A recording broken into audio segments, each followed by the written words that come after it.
Hey everyone, and welcome back to the channel. Have you ever felt like you're stuck in quicksand where the more you struggle, the deeper you sink?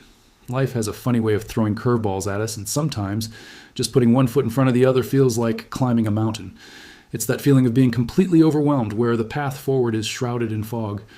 But what if I told you that the struggle itself is not the enemy? What if embracing it is the key to not just surviving, but thriving?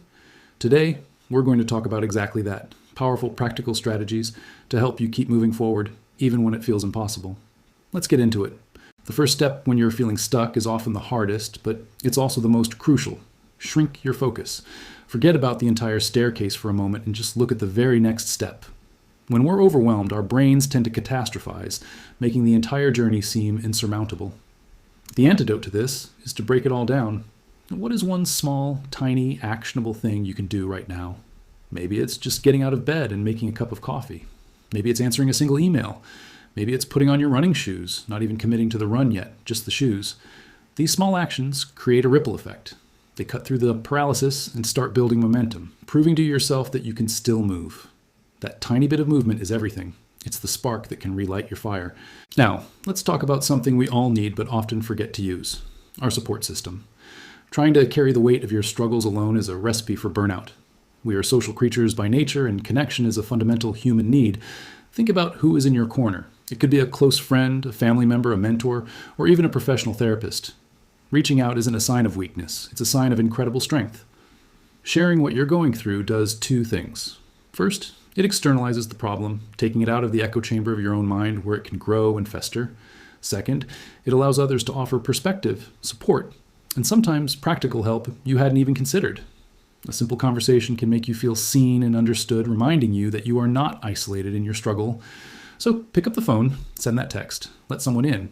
As you navigate these challenges, your mind can feel like a chaotic storm. This is where mindfulness comes in. Mindfulness isn't about emptying your mind or stopping your thoughts. It's about observing them without judgment. It's about creating a little bit of space between you and your stressful thoughts. You can start with something as simple as a 1-minute breathing exercise. Just close your eyes and focus on the sensation of your breath entering and leaving your body. When your mind wanders, and it will, gently guide it back to your breath. Techniques like meditation, mindful walking, or even just savoring your morning tea can help ground you in the present moment instead of getting lost in worries about the future or regrets about the past. This practice helps you manage stress not by fighting it, but by calmly acknowledging it and letting it pass, like clouds in the sky. When the world feels chaotic, creating your own structure can be an anchor. Establishing a simple routine provides a sense of consistency and predictability that can be incredibly comforting. It doesn't have to be a rigid minute-by-minute schedule.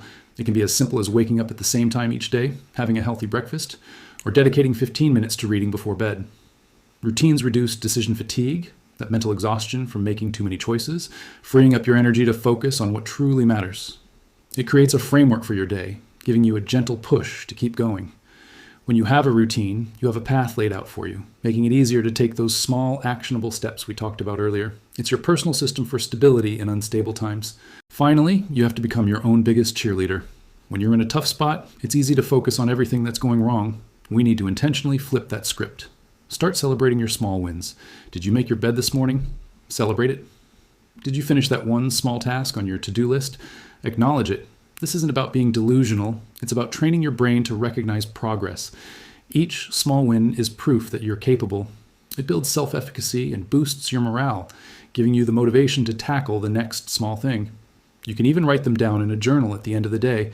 Looking back at a list of things you accomplished, no matter how minor, is a powerful reminder that you are, in fact, moving forward. You're making progress, one small victory at a time.